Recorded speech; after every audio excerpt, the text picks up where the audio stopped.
You ask Tiger to solve. This deals with linear equations with one unknown. The final result is c equals 3.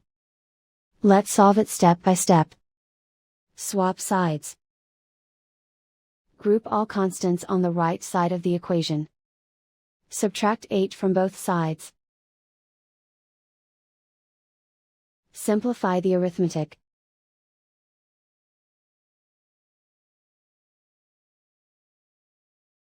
Isolate the c. Divide both sides by 2. Simplify the fraction. Find the greatest common factor of the numerator and denominator. Factor out and cancel the greatest common factor. And so the final result is c equals 3.